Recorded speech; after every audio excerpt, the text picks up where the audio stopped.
Como todos estamos expectantes, atentos a lo que pase. Primero hoy, en reunión plenaria de comisión en la Cámara de Diputados, y después mañana en la sesión que puede determinar que finalmente se apruebe de la primera sanción, se pase al Senado este proyecto de despenalización del aborto. Bueno, y ustedes también saben que hubo muchas exposiciones. Una de ellas, y que nosotros queríamos justamente traer a este programa, tiene que ver con una profesora en letras, pero también teóloga, y que ha dado una clase realmente interesante el 17 de abril ahí en la Cámara de Diputados, en la comisión. María de los Ángeles, Roberto, ¿cómo le va? Buenos días. ¿Cómo estás? Buenos días. Bien, gracias por atendernos. Gracias a ustedes. Bueno, la verdad que escuchando parte de lo que vos dijiste ahí en esa charla, digamos, llama la atención cómo vos te referís a la palabra, digamos, escrita, al Nuevo y al Viejo Testamento, y a lo poco que tiene que ver esto justamente con que el aborto esté penalizado o esté mal hacerlo, ¿no es cierto? Sí. Bueno, es que en realidad no tiene nada que ver. Primero, yo aclaro, cada vez que me invitan a dar una charla eso, y incluso cuando me invitaron a exponer en el Congreso, la primera pregunta que me hice es sí. ¿Por qué convocan a una teóloga, a una biblista, a un tema que no tiene que ver con la religión, sino con la política? Uh-huh. Pero bueno, obviamente en nuestro país el Estado no es laico, porque desde las sombras los poderes religiosos han estado operando mucho a lo largo de todos estos días, ¿no? Uh-huh. Así que bueno, ahora sí te respondo puntualmente. En el Antiguo Testamento hay solo 2 referencias al aborto, ninguna de ellas es punitiva, y en el Nuevo Testamento no hay ninguna referencia. Uh-huh. Así que la interpretación posterior de los padres de la Iglesia, que ni siquiera se tomaron de la Biblia, porque en esto no se basaban en eso, sino en una cuestión del castigo a la mujer en caso de aborto por supuesta infidelidad. Uh-huh. Era el castigo sobre el cuerpo de la mujer.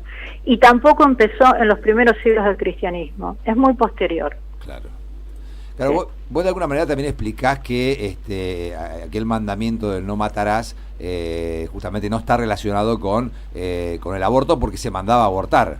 Claro, porque no hay ningún mandamiento que diga no abortarás. Uh-huh. Aparte, yo ahí en la exposición explico que si bien está en el código, en los mandamientos, no matarás, hay otros 108 versículos en el Antiguo Testamento, nada más que en el Antiguo Testamento, en el que Dios mismo manda matar a niños, niñas, bebés, varones, mujeres, o sea que esto de no matarás sirve para penalizar dentro de un contexto de un momento en el que estaban tratando de que no todos se mataran entre todos, ¿no? Uh-huh, uh-huh.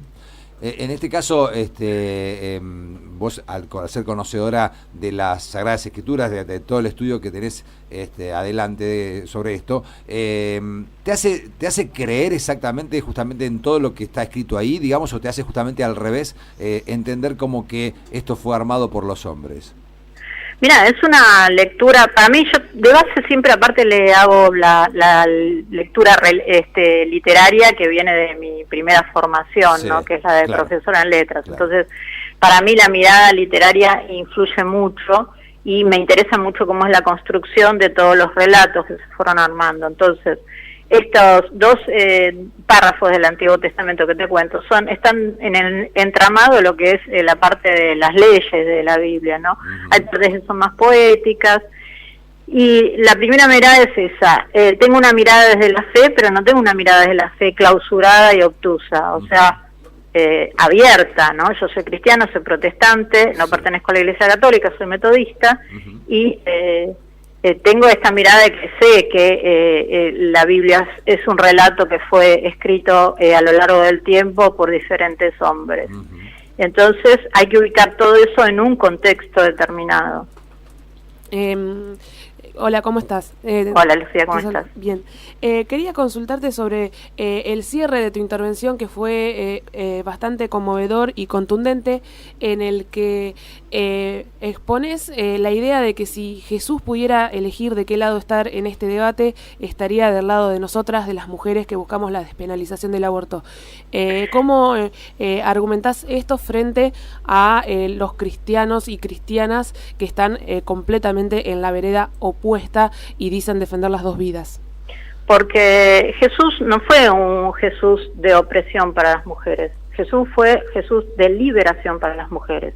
En la época, hace 2000 años atrás, en el mundo judío, donde ni siquiera los varones no podían tocar a una mujer en público, Jesús se acercó a ellas, las tocó para curarlas, cosa que es imposible pensarlo, porque, por ejemplo, un varón no podía no solamente no tocar a una mujer en público, sino menos aún una mujer que estuviera con flujo de sangre, o menstruando, o con una hemorragia. Y él se acercó a esas mujeres, las curó por sus pérdidas, las curó por distintas enfermedades y habló con ellas, cosa que en ese momento no se hacía. Entonces, este Jesús es un Jesús de liberación, no es un Jesús de opresión. Se presentan los que manifiestan este lema marketinero de salvemos las dos vidas, ¿no? Bueno, contextualizando muchos de estos de los... Te estamos perdiendo un poquito, María de los Ángeles, no sé si por ahí te... Sí, hola, ¿me escuchan? Te perdimos un cachito en una parte que se nos fue, como se fue la señal, y ahí te perdimos la última parte. Salgo al patio donde tengo mejor señal y está lloviendo, pero seguimos, chicos. No, tampoco para que te mojes. Ahí está no se preocupen. Ahí está saliendo bien, Dale. ¿Me perdieron en qué parte más o menos?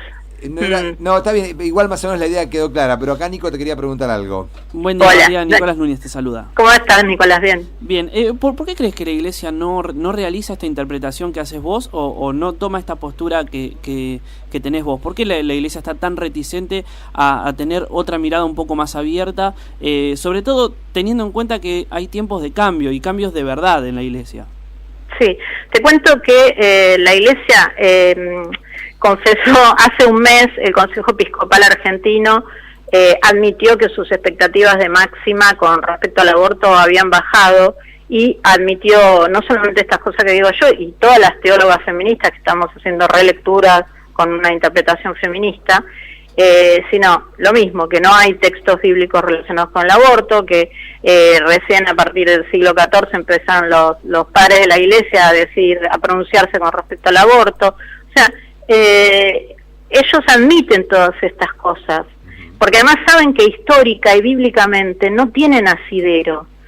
El problema es que quieren seguir manipulando, porque es el patriarcado eclesiástico, Nicolás. Claro. O sea, vos pensás, por ejemplo, dentro de la Iglesia Católica, ¿quiénes son? Todos curas, no hay mujeres que dan misa. Y sin embargo, hasta el siglo IV después de Cristo, hubo mujeres que cumplieron la función de sacerdotes. Claro. La explicación es seguir manteniendo una postura de poder. Exacto. Nosotros estuvimos todos los martes y jueves ahí en las sesiones del Congreso, en la sala del anexo, y estuvimos compartiendo un espacio con esta gente que llaman los salvemos las dos vidas, vamos a decir así, y las palabras que más los molestaban eran justamente la de libertad, independencia y el deseo. O sea, ellos se revolvían inquietos en sus sillas. Sobre lo demás, argumentan, bueno, como sea, ¿no? Pero para ellos es un gran problema Sí, y una cosa que me parece que eluden y que me sorprendió de tu intervención en el debate en comisiones, es el tema de, además de la escasa referencia al aborto en los textos bíblicos, que la poca que hay hace referencia, si no entendí mal, a que había abortos provocados por sacerdotes. Digamos, impulsados para combatir o para castigar en realidad la supuesta infidelidad de la mujer. Exacto, les hacían beber una pócima que era tóxica por completo, porque estaba hecha con agua amarga y cenizas del santuario donde se incineraban se hacían los sacrificios de animales y ahí caía la sangre, todo lo que se llama ahora cadaverina. Les hacían ingerir eso. Si se le hinchaba el vientre a la mujer y perdía el bebé, eso significaba que había sido infiel. En realidad lo que significa es que si vos le haces beber una pócima tóxica a una persona, sea varón o mujer, le va a pasar eso, se le va a hinchar el vientre, seguramente va a entrar en septicemia, ¿no? Entonces va a perder el bebé. Pero este ritual lo practicaba el sacerdote y a ellos no les interesaba eso. Claro. María, vos ves que como por ahí la información que hay, parece como que la votación está bastante pareja, con algunos indecisos. Vos que tuviste porque tenés la oportunidad de estar ahí cerca, ¿confías en que finalmente esto termine saliendo favorable? Bueno, es la pregunta que me hiciste acerca de los textos bíblicos, ¿cómo los leo? ¿Viste? Tengo fe, te voy a decir, tengo fe, desde la fe lo digo, ¿no? Porque viene muy, muy duro. Y seguramente este dato ustedes lo manejarán, pero cuando yo decía que el poder actuaba desde las sombras, se empeoró el panorama el jueves 31 de mayo, cuando el padre Pepe vino como emisario de Bergoglio, el actual Papa Francisco, a decir todo lo que dijo acerca de que el aborto era igual que el FMI porque iba a provocar más muertos. E hizo una lectura política corrida a la izquierda, teóricamente, que era el mensaje que estaban esperando los peronistas más retrógrados. Claro.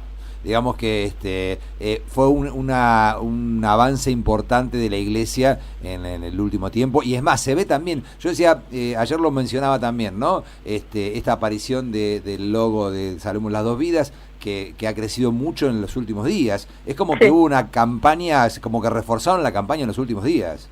Bueno, ellos tienen mucho más dinero que nosotras. Pero de todos modos, hasta ahora la visibilidad había sido mucho más del movimiento pro aborto, o a favor de la despenalización. Sin duda. Yo te cuento algo, la calle en el Congreso fue nuestra durante los 2 meses, la plaza del Congreso fue nuestra durante 2 meses. Mañana hay que estar negociando centímetro a centímetro la plaza ahora. ¿Entendés? O sea, es tremendo eso. El avance es terrible. Y no, o sea, el problema es que sale en Argentina y se replica en el resto de los países de América Latina. Sí. Entonces, los fundamentalistas religiosos, que acá no solamente están los católicos, sino también los evangélicos, que están haciendo una avanzada terrible en todos los países de América Latina, están muy alertas y atentos con esto. ¿Cómo ves, María, el tema de la toma de los colegios en Capital, que también está puesto ahí como uno de los temas que más se visibilizan? Y yo la verdad que a veces dudo si está bueno o está malo, digamos, por una cuestión de propagandística, digamos, más que todo. Yo lo veo como la decisión de les pibes, viste que el tema del lenguaje inclusivo, que los adolescentes y las adolescentes lo tienen tan incorporado y ellos ya dicen les pibes, les chiques, viste. Sí. Es así, es una decisión de ellos. Yo no me voy a meter en la decisión de ellos, ni voy a juzgar sobre esa decisión. Bien, María, estaremos atentos a lo que pase hoy y sobre todo mañana, por supuesto, y de ya agradecerte este rato con nosotros. Cierro con esto. Sí. Mañana a las 18 vamos a hacer un gesto interreligioso para mostrar que somos varias las disidencias religiosas, no hay solamente una voz. Así que a las 18 nos vamos a encontrar en el gazebo de Católicas por el Derecho a Decidir y vamos a estar mujeres y varones referentes de diferentes iglesias protestantes y también dentro de las Católicas por el Derecho a Decidir. Y bueno, vamos a leer una proclama y hacer un gesto hay religiosos también a favor del aborto. Muy bien, muchas gracias, María. Gracias a ustedes. Hasta siempre. María de los Ángeles Roberto, profesora en letras, teóloga, biblista, feminista, magíster en Sagradas Escrituras, estudió la Biblia y sus idiomas originales y que obviamente se ha mostrado a favor de la despenalización del aborto y ha sido una de las expositoras en la previa a este debate ya parte del debate, pero el debate que se va a dar en el recinto.